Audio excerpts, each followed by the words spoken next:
First open Internet browser and go to your router admin panel.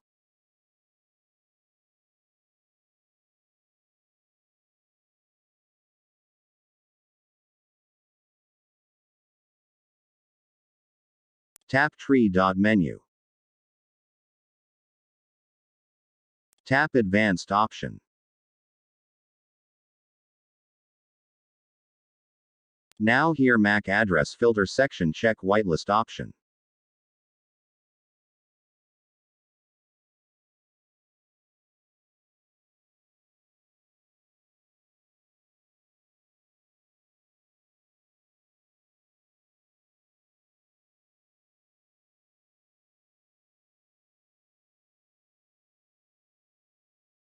Tap OK button. Now users cannot connect to your Wi-Fi without MAC address access permission.